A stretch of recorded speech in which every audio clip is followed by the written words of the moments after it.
It seems to me that the Bentwaters incident is a classic case where an apparent intrusion into our airspace, and indeed a landing in our country, was witnessed by serious-minded people in the military, responsible people doing a responsible job. And Bentwaters is, in a sense, a benchmark for how not to deal with these matters in the future.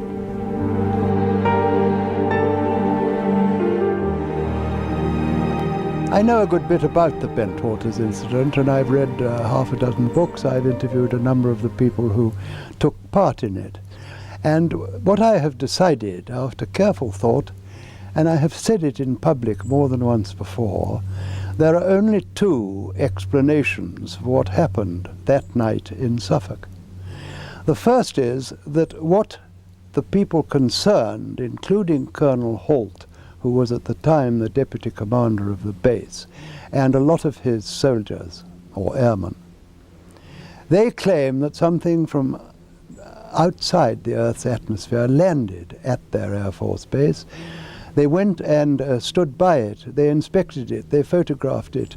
The following day they took tests on the ground where it had been and found radioactive traces. They reported this. Colonel Holt wrote a memorandum which was sent to our Ministry of Defence. He has appeared on British television at least once, to my knowledge, possibly more often, in which he has repeated, effectively, what he said in that memorandum. And what he said is what I have just described. That is one explanation, that it actually happened, as Colonel Holt reported. The other explanation is that it didn't. And in that case, one is bound to assume that Colonel Holt and all his men were hallucinating. My position is perfectly clear. Either of those explanations is of the utmost defence interest. It has been reported and claimed, and I myself have raised it with ministers at the Defence Ministry in this country, who deny that anything they have been informed is of defence interest. Surely, to any sensible person, either of those explanations must be, cannot fail to be, of defence interest. That the colonel of an American Air Force base in Suffolk and his merry men are hallucinating when there are nuclear-armed aircraft on the base must be of defence interest.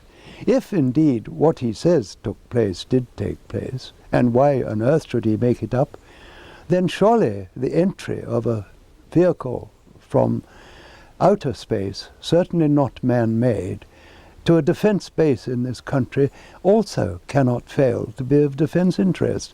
And it simply isn't any good, ministers, and the Ministry of Defence in particular, saying that nothing that took place that December night in Suffolk is of defence interest. It simply isn't true.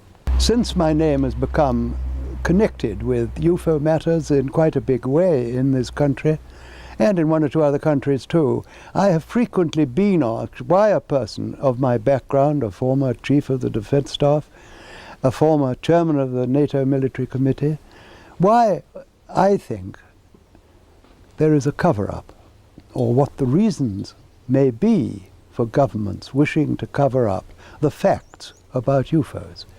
And a number of explanations have often been put forward, of which the most frequent and perhaps the most plausible is that the governments concerned, which are primarily that of the United States and that of my own country, believe that if they told the truth, which is that there are objects in our atmosphere which are technically miles in advance of anything that we can deploy, that we have no means of stopping them coming here, and that we have no defense against them should they be hostile, that, I believe, is because governments fear that if they did disclose those facts, people would panic.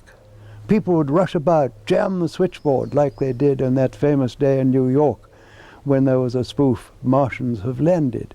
People will go mad and they'll jump up and down. I don't believe that at all. I've said so in print. I've said it in the foreword I wrote to one of Timothy Good's books.